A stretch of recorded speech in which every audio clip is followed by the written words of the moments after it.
Hello students, once again welcome in Gurukul Science Academy. Myself Professor Vikram Wagmare. We are discussing on space missions chapter. In previous video we covered the different points about the space missions. In this video we are going to study about the remaining points of the space missions. So this is the second part of this video. If you like this video, then subscribe my channel so that you will get the notifications of my upcoming videos. The content of this video are satellite launch vehicle, that is structure, multiple stage satellite launch vehicle, space missions away from Earth, moon mission, Mars mission, missions to other planet, India and space technology, satellite launch centers and space research organization, and last one, space debris and its management. In the next slide, we will start our first point, that is satellite launch vehicles. In that, the first point is a rocket used to carry artificial satellite to a desired height above the Earth's surface and then project it in specific orbit around the Earth is called a satellite launch vehicle. So this is the definition of satellite launch vehicle, in which a rocket used to carry the artificial satellite to a desired height above the Earth's surface and then project it in specific orbits around the Earth is called as satellite launch vehicle. The second point here is satellite launch vehicles are used to place the satellite in their specific orbits. So the satellite launch vehicles are used to launch the satellites in their specific orbits around the Earth. The third point here is the functioning of the satellite launch vehicle is based on the Newton's third law of motion. So the statement of Newton's third law of motion is every action there is an equal and opposite reaction. So based on this statement of Newton's third law of motion, the functions of satellite launch vehicle depends. The fourth point here is the gas produced due to combustion of fuel expands due to its high temperature and it is expelled forcefully through the nozzles at rear side of the launch vehicle.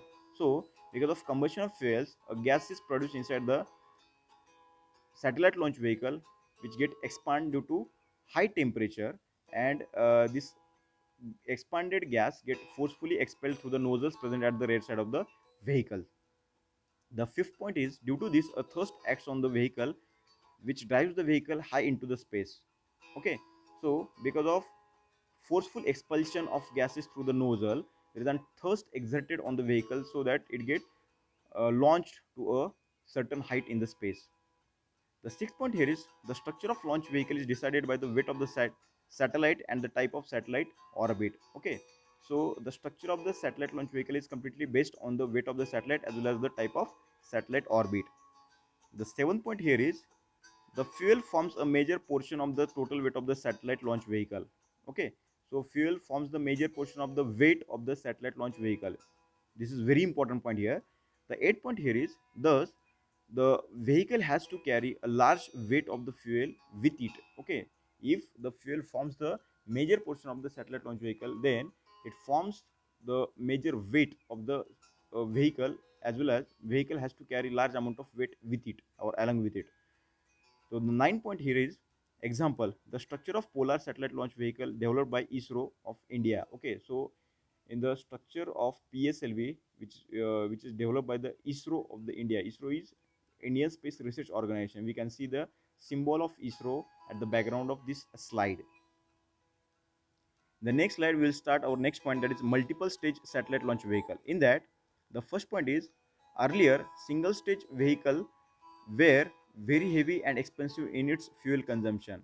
Okay, so in previous times the satellite launch vehicle were very heavy and expensive because of its fuel consumption, large amount of fuel consumptions.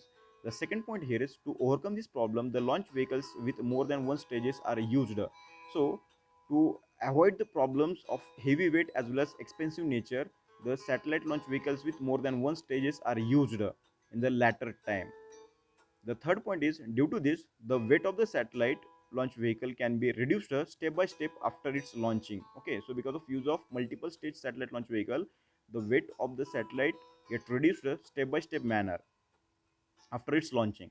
The fourth point here is consider a launch vehicle having two stages. Here there is an example of launch vehicle which consists of two stages. In that, the fifth point is for launching the vehicle, the fuel and engine in the first stage are used. Okay, so at first, for the launching purpose, the fuel and engine present in the first stage are used. The sixth point here is this impart a specific velocity to the vehicle and takes into the certain height. Okay, so because of this burning of fuel in the first stage as well as the functioning of the engine carry or launches this vehicle up to a certain height in the space. The 7th point here is, once the fuel in the first stage is exhausted, the empty fuel tank and the engine are detached from the main body of the vehicle and fall either into the sea or on unpopulated land. Okay, so once the fuel in the first stage as well as engine, once the fuel in the first stage get exhausted, then the fuel tank along with engine get detached from the main body, so that the weight is reduced, and that fuel tank as well as engine fall in the sea or it is fall in the on the unpopulated land. The 8th point here is, as the fuel in the first stage is exhausted, the fuel in the second stage is ignited. Okay, so whenever the fuel in the first stage get exhausted, then immediately the fuel in the second stage get ignited. The 9th point here is, however, the vehicle now contains only one stage, that is second stage. Okay, so because of removal or because of detachment of the first stage, the remaining stage is the second stage. Okay, which is the only stage remain in the satellite launch vehicle. The 10th point here is, the weight now being reduced, the vehicle can move with higher speed. Because of loss of weight, the speed of the satellite launch vehicle get increased. In the next slide, the 11th point is, the launch vehicles are costly because they can be used only once. Okay, the satellite launch vehicles are very costly because they have only single use. The 12th point is, USA has developed the space shuttle which returns to the Earth except the fuel tank and can be reused in multiple launches. So USA has developed such satellite launch vehicle which can be used for multiple times. So here our second point, that is multiple stage satellite launch vehicles are is completed. Our next point is, always remember. In that, the first point is, the rocket is a type of firecracker used in Diwali, is also a launcher. So the rocket used in Diwali is also a launcher, okay, which acts like a satellite launch vehicle. The second point here is, in rocket, the fuel is ignited using a fuel and projected into the sky like a satellite launcher. So, the functioning of rocket used in Diwali is completely equivalent with the satellite launch vehicle. The fuel in the rocket used in Diwali get ignited with the help of and fuse, and it is get projected into the sky. The third point here is, if a balloon is blown and released, then air in the balloon is forcefully ejected and the balloon is pushed in opposite direction. Okay, see here there is a second example about the balloon. Okay, if we release a blown balloon, then because of forceful expulsion of the gases or air through the opening of the balloon, there is an functioning of that balloon like a launcher. The fourth point here is, this can be explained using Newton's third law of motion. Okay, so the functioning of the blown balloon as well as the functioning of the rocket used in Diwali completely based on the Newton's third law of motion. In the next slide, we will start our next point, that is space missions away from the Earth. See the first point. In space missions, spacecrafts are sent to many objects in solar system to observe them closely. Okay, so in space missions, actually spacecrafts are sent to various celestial bodies found in the space for the close observation or for the close study of them. The second point here is, the telescopes on the artificial satellites are used to collect the information about the various objects in the universe. Okay, so different telescopes are fitted on the artificial satellite or spacecraft for the collection of the information about the various celestial bodies found in the space. The third point here is, new information has been obtained from such missions and it helped to understand the creation and evolution of our solar system. So because of such space missions, new information about the various celestial bodies is obtained, so that the creation of or evolution of our solar system can be understand or understood easily or in very well manner. The fourth point here is, for such mission, spacecraft must escape the Earth gravitational force to travel into the outer space. Actually, see, if we have to launch the spacecraft away from the Earth, then the spacecraft has to escape the Earth gravitational force. Okay, so Earth gravitational force is the major force exerted on the spacecraft toward the Earth. So a spacecraft has to work against the earth gravitation force to escape into the space, or to launch into the uh, different celestial bodies found in the space. The fifth point here is, for this the initial velocity of the moving object must be greater than the escape velocity of the earth. Okay, so here whatever the initial velocity of the spacecraft, it must be greater than the escape velocity. Okay, if we have to launch that spacecraft onto the other celestial bodies in the space. The sixth point here is, the escape velocity of a spacecraft to escape the earth gravitation force must be 11.2 km per second. Okay, so the escape velocity for the spacecraft to escape the earth gravitation force must be greater than 11.2 km per second. So in the next slide, we'll see our next point, that is, do you know? In that first point is, the astronomical object closest to us is moon. Okay, so all of you know that this moon is the closest celestial body from the earth. The second point is, light takes 1 second to reach from moon to earth. Okay, so light requires only 1 second to reach toward the earth from moon. The third point here is, it means that if we travel with speed of light, then it will take only 1 second to reach the moon. Okay, so if we travel with the speed of light, then we require only 1 second to reach the moon from the earth's surface.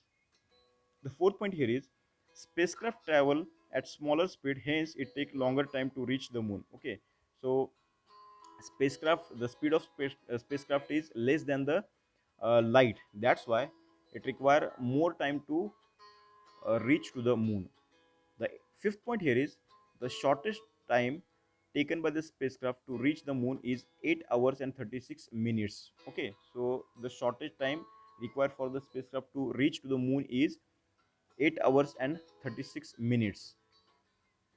So in the next slide, we'll start our next point, that is moon missions. In that, the first point is, moon is the natural satellite of the earth and it is the nearest celestial body to us. Okay, so actually see, moon is the natural satellite of the earth. Okay, and it is nearest celestial body to earth. The second point here is, moon missions have been executed by the USA, Soviet Union, Europe countries, China, Japan and India. So various countries all over the world has executed many moon missions.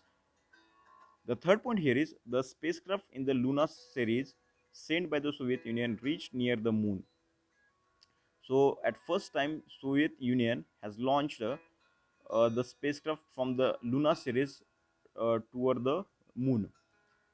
The fourth point here is, Luna 2 launched in 1959 was the first such spacecraft. Okay, so in 1959, Luna 2 from the Luna series was the first spacecraft which was reached toward the moon.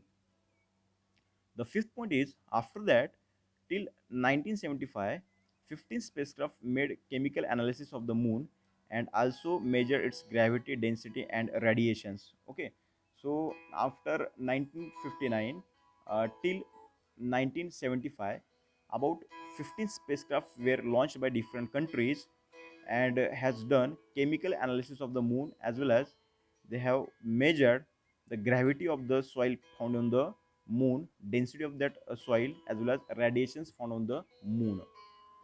The sixth point here is, last four spacecraft landed on the moon and brought the samples of stones on the moon for the analysis in the laboratories. So till 1975, last four spacecraft landed on the moon and brought the samples of stone on the moon for the analysis on the analysis in the laboratories on the earth. The seventh point here is, America also executed moon missions from 1962 to 1972. So from 1962 to 1972, America also has executed many moon missions. The eighth point here is, the specialty of these missions was that some of these were manned missions. Okay, so America has launched many moon missions. Okay, in between 1962 to 1972, the specialty of those space missions was, many of them was manned mission, means they have launched man along with the spacecraft. The ninth point here is in July 1969, Neil Armstrong became the first human to step on the moon. Okay, so already we covered this point in the previous video that in 1969, July 1969, Neil Armstrong was the first person or human who landed on the moon, and he was the first human who stepped on the moon first time. The 10th point here is in 2008, Indian Space Research Organization successfully launched Chandrayaan 1 and placed it into the orbit around the moon. Okay, so Indian Space Research Organization also has successfully launched Chandrayaan 1 in 2008 and placed that spacecraft into the orbit of the moon. The 11th point here is it has sent useful information to the earth about a year. Okay, so the Chandrayaan 1 uh, has sent various information about the moon for about 1 year. The 12th point here is the important discovery made during this mission was presence of water on the moon surface. Okay, so important discovery made by the Chandrayaan 1 was presence of water on the moon surface. The 13th point here is India was the first country to discover this. So presence of water on the moon surface, this discovery was done by India for the first time. After that, our next point is Mars missions. Okay, so in that the first point is after moon the astronomical object nearest to the earth is Mars. Okay, so all of you know that moon is the first celestial body closest to the earth. Okay, after moon the second closest celestial body is Mars. The second point here is many nations sent spacecraft to the Mars. Okay, so many nations has launched Mars, actually many spacecraft toward the Mars. The third point here is Mars mission is difficult and almost half the missions were unsuccessful. Okay, so Mars missions is very difficult. Okay, and almost half of the missions, okay, were unsuccessful. Okay, because of presence of that asteroid belt, it becomes very difficult to launch the spacecraft in toward the Mars.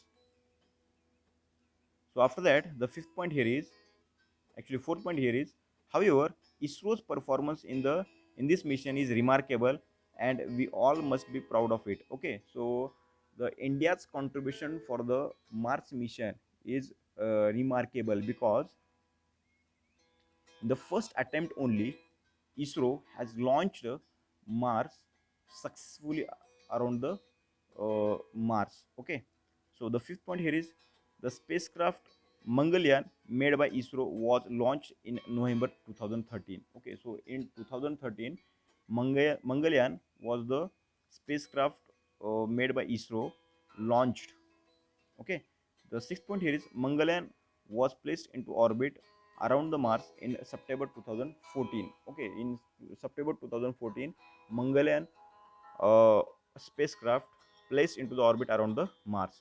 The seventh point here is it obtained very useful information about the surface of Mars and the atmosphere around it. Okay, so actually the spacecraft Mangalyaan has sent many information about the Mars toward the ISRO. The next slide, our next point is missions to other planets. In that, the first point is many missions have been executed to study the other planets also. Okay, so our next point is missions to other planets. Okay, so the different organizations has successfully executed many missions for the study of other planets also. The second point here is in some of these missions the spacecraft orbited the planet, some landed on the planet and some just passed near the planet and observed them. Okay, so in many of such missions, most actually some of the spacecraft orbited the planet, some landed on the planet and some just passed near the planet and observed them. Okay, the third point here is also spacecraft have been sent to observe the asteroids and comets. Okay, so many spacecraft has have been sent to observe the various asteroids as well as comets found in the space. The fourth point here is Spacecraft have successfully collected dust and stone from the asteroid and brought back to the Earth. Okay, so spacecraft have successfully collected the dust and stone from the asteroid and brought back to the Earth. The fifth point here is very useful information obtained from such missions about origin and evolution of the solar system. Okay, so from such missions, very useful information about the origin and evolution of solar system were obtained. The next slide, our next point is India and space technology. Okay, see the first point here. India has also developed various types of launch vehicles to put satellites having weight up to 2500 kilogram into all types of orbits. Okay, so here the first point explains that India has also developed various types of launch vehicles. Okay, all of you know that the launch vehicles developed by India are PSLV and GSLV. PSLV means Polar Satellite Launch Vehicle and GSLV means Geosynchronous Satellite Launch Vehicle. So these two types of satellite launch vehicles were developed by the India to put the satellite having weight up to 2500 kilogram into all types of orbits. The second point here is PSLV and GSLV are two important launchers. So the long form of PSLV is Polar Satellite Launch Vehicle and GSLV is Geosynchronous Satellite Launch Vehicle. So PSLV and GSLV are the two important launchers developed by India. The third point here is the satellite and technological success, the scientific and technological success achieved by India in this field have a scientific contribution to the national and social development. Okay, so whatever the scientific and technological development achieved by India in the space research field has significant contribution to the national and social development. Okay, the fourth point here is INSAT and GSAT satellite series is actively working in the field of telecommunication, television broadcasting, and meteorological services. So, amongst the various classes of satellite, INSAT and GSAT satellite series is actively working in the field of telecommunication, television broadcasting, and meteorological services. The fifth point here is availability of television, telephone, and internet services all over the nation has been possible due to these satellites only. So, the various facilities like availability of television, telephone, and internet services all over the nation has been possible because of the GSAT and INSAT satellites only. The sixth point here is EduSat satellite in this series is used especially in the field of education. Okay, so uh, means INSAT and GSAT series. The EduSat is the satellite belongs to INSAT and GSAT series of satellites. Okay, which has major contribution in the field of education. The seventh point here is IRS satellite series is working for the monitoring and management of natural resources and disaster management. Okay, so IRS satellite series developed by India is mostly working for the monitoring and management of natural resources and disaster management. Okay, so the eighth point here is to locate position of any place on the Earth's surface in terms of its precise latitude and longitude.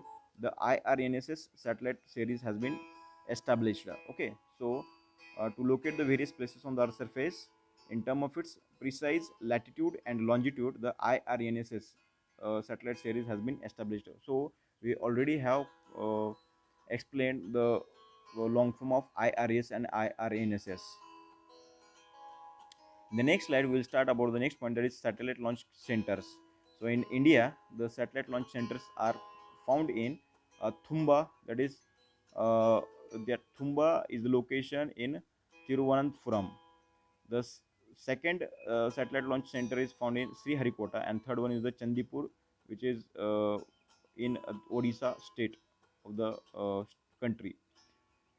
Our next point is space research organizations. So in India, the first space research organization is Vikram Sarabhai Space Center, Thiruvananthapuram. The second satellite space research organization is Satish Dhawan Space Research Center, Sriharikota, and third one is the Space Application Center, Ahmedabad. So these are the three space research organizations found in India.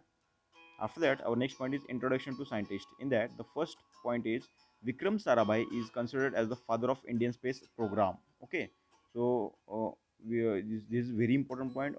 we have to know about this, and we have to keep this point in our mind, that Vikram Sarabhai is considered as the father of Indian space organization, Indian space program. The second point here is his effort led to foundation of physical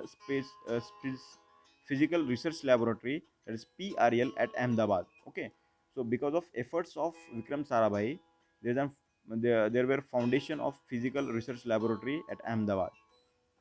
The third point here is in 1962, Indian government constituted Indian National Committee for the Space Research under his chairmanship, and first satellite launch center was established at Thumba in 1963.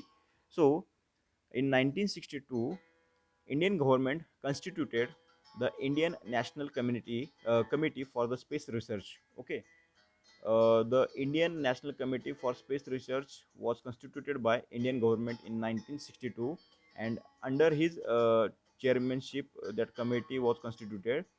And after that, the first satellite launch center were established in Thumba in 1963. Okay, so Thumba is the place found in Thiruvananthapuram in our country. So the fourth point is Aryabhatta was the India's first satellite launched into the space under his efforts. So because of efforts of Vikram Sarabhai, Aryabhatta was the first Indian satellite launched into the space. The fifth point here is he has vital role in establishment of Indian Space Research Organization. So Vikram Sarabhai has vital or important role in the establishment of ISRO, that is Indian Space Research Organization. So in the next slide, we will see our next point, that is space debris and its management. Okay, see that the first point is along with artificial satellites, some other objects are also revolving around the Earth. Okay, so we can see the picture at the background of this slide, that along with artificial satellites, some other objects are also revolving around the Earth. Okay, the second point here is it includes non-functional satellites, parts of satellite launcher detached during the launching, and debris generated due to the collision of satellite with other satellite or any other object in the space. Okay, so the other objects along with the artificial satellites are non-functional satellites, parts of satellite launch detached during the launching, and debris generated due to the collision of satellite with the other satellite or any other objects in the space.